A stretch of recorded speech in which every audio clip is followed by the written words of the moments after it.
রায়ে বাংলাদেশ সহ এই ভারতীয় সাবকন্টিনেন্টের ক্রিমিনাল বিচার ব্যবস্থার পদ্ধতি চেঞ্জ করে দেওয়া হয়েছিল। এটা ছিল সবচাইতে বড় ভুল।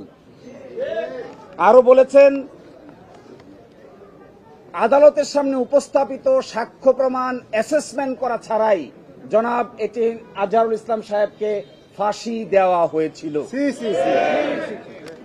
এবং আরেকটি ইম্পর্টেন্ট কথা বলেছেন যে পৃথিবীর ইতিহাসে এটি একটি ট্র্যাভেস্টি অফ ট্রুথ, অর্থাৎ বিচারের নামে অবিচার। আরো বলেছেন, যে সমস্ত তথ্য প্রমাণ আদালতে হাজির করা হয়েছিল অতীতের আপিল বিভাগ তা সঠিকভাবে বিবেচনা করতে ব্যর্থ হয়েছে। ফলশ্রুতিতে আজকে জনাব এটিএম আজহারুল ইসলাম সাহেবকে বেকসুর খালাস প্রদান করেছেন। বাংলাদেশের ইতিহাসে নয়, পৃথিবীর ইতিহাসে এটি একটি নজিরবিহীন ঘটনা হয়ে থাকবে। এরই মাধ্যমে আমরা মনে করি ন্যায় বিচার প্রতিষ্ঠিত হয়েছে, সত্য বিজয়ী হয়েছে, মিথ্যা পরাভূত হয়েছে। আমরা একটা শর্ট অর্ডার চেয়েছি, অ্যাডভান্স অর্ডার চেয়েছি। এই অ্যাডভান্স অর্ডারটার আদালত মঞ্জুর করেছেন।